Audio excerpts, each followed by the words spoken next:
एक भिखारी था। वो डेली 100-150 रुपये भीख मांग कर जमा किया करता था और उन पैसों से पेट भर खाना खाता था। जो पैसे बच जाते थे उससे शराब पीकर अपने घर चले जाया करता था और घर जाकर अपनी बीवी से बहुत झगड़ा किया करता था। एक बार की बात है, वो ऐसे ही अपनी पत्नी से झगड़ा कर रहा था तो उसने किसी बात पर उसे धक्का दे दिया और उसकी पत्नी के सिर पर चोट आ गई और वो गुजर गई। जब दूसरे दिन सुबह उसे पता चला कि उसकी पत्नी गुजर चुकी है तो उसने भी आत्महत्या कर ली। अब वो गया भगवान के पास तो उसके गुनाहों की लिस्ट दिखाई भगवान ने, जिसमें पत्नी की हत्या वाली जो विषय था वो नहीं था। उसने पूछा, भगवान मैंने तो अपनी पत्नी की हत्या की है, तो अपराध वाली लिस्ट में पत्नी की हत्या का नाम क्यों नहीं लिखा हुआ है?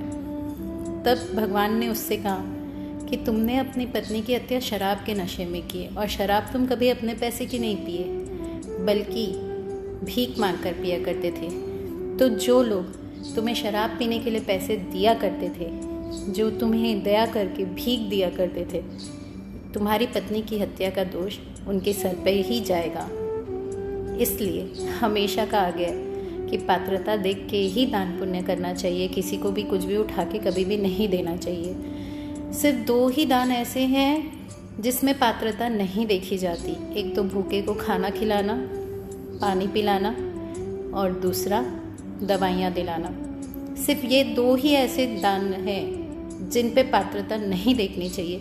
लेकिन अगर आप किसी को पैसे दे रहे हैं, अगर आप किसी को ऐसे कुछ दान करना चाह रहे हैं तो उस पे पात्रता ज़रूर देखिए, क्योंकि वो जो भी उस पैसे से मिसयूज़ करेगा या जो भी चीज़ से वो मिसयूज़ करेगा उसमें बराबर का पाप आपको भी लगना है।